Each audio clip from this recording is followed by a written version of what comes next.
Hi, I'm Jane Pfeiffer, founder and president of Fieldtrip. Thanks for watching. If you're one of many executive leaders of a small to mid-size, even large nonprofit, or, you do it all, there's rarely an absolute answer in how we do things. And today we're going to talk about one of those very gray areas, and that's the role of marketing and development. Is it stronger together or separate?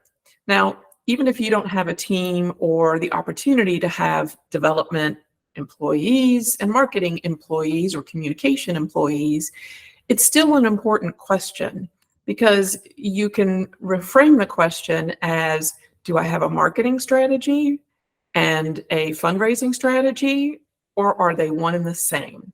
So let's think about it through that lens of just the shared strategy and plan, or also in case you have teams or assigned employees. So what is the best and what's the best for your organization? Because that answer may change. Let's start by hitting the highlights of what's better when the two are together. When the two are combined, one of the advantages and the best advantage is that there can be a single strategy that's both fundraising and development, because you really can't completely separate the two, nor can you completely and totally combine the two. So having a single strategy and plan and responsibility that looks at both areas is a great way to approach, and really how it should be, a really strong integration. Marketing should have the role of doing the research and listening to audiences in preparing that plan. It's not the downward funnel, it has to be on the front end, and that has to inform the overall strategy. The second advantage is that your donors have a stronger engagement experience. They have more clarity about when there is an engagement and nurturing that development. Not that they would label it or you would label it, but it's easier to kind of smoothly have a complete donor experience because your communication and your fundraising are very closely tied, and those stories can connect seamlessly across those two responsibilities. And the other strength is cost efficiency. So when done right, this can save on operational costs because you're working off of a single plan.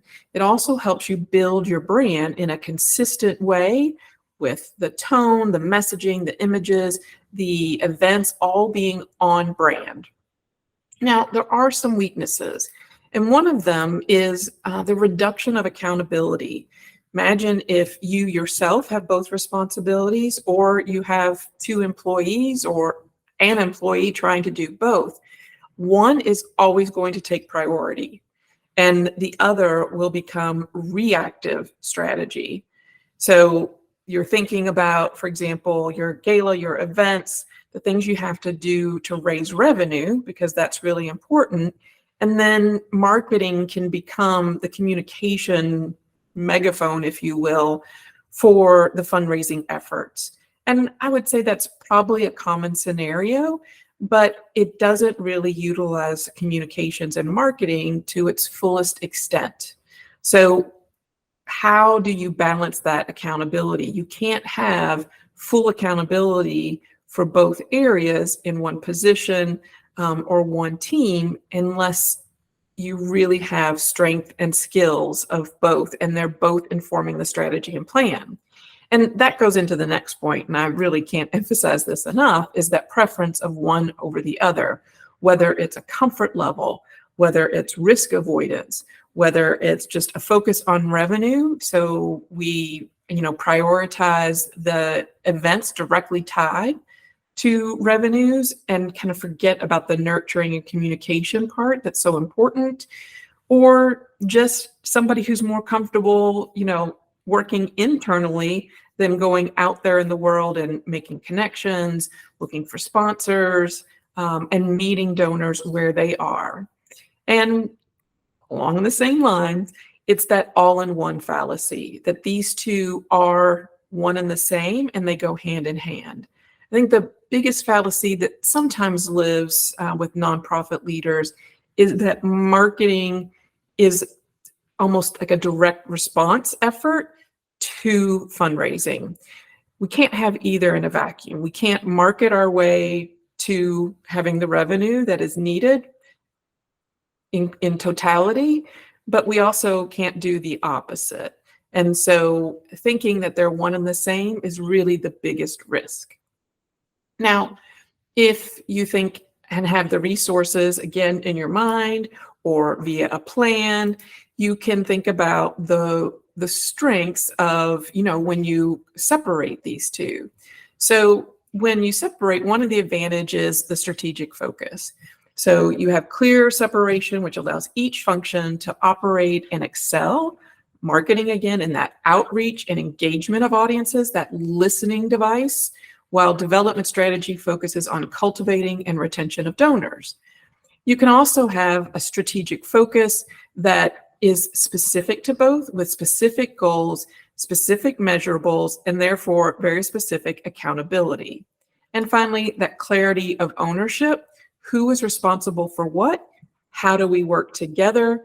And the marketing and communications is like managing an investment portfolio. It needs to be done in a proactive way, or it's always going to fall short. And fundraising, to be simplistic, could be compared to sales. The effort has to be external as much as it is what we do internally. And every organization needs both. Now, the weaknesses are, it can create barriers to integration. There has to be time to collaborate and communicate very clearly internally. Silos are a real risk, and you definitely need to watch and have a cohesive narrative around your brand and the efforts that you're doing. Missed synergies, so opportunities for collaboration or ideation. When you have a bold idea over here on one area, how does it impact, or does it impact the other?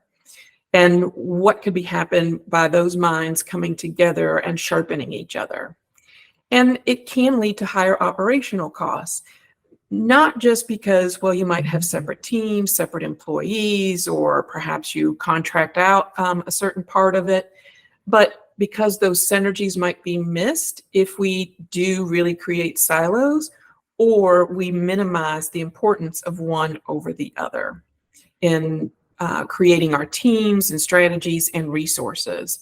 So the choices between, blurring the lines and maintaining a clear distinction between marketing and development really depends on your goals and capacity. An integrated approach is best.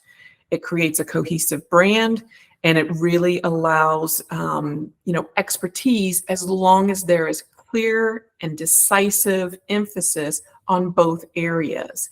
If we buy into that, hey, it's all one and the same, or I've got a director of fundraising and marketing reports, you might be setting yourself up for some challenges. So the short answer is to make sure that whether fundraising and communications is together or separate is a very intentional decision. That decision can't necessarily be wrong, but it should be intentional and not a passive one. Thanks for watching, and for more Mission Multiplier videos, visit wearefieldtrip.com/nonprofits.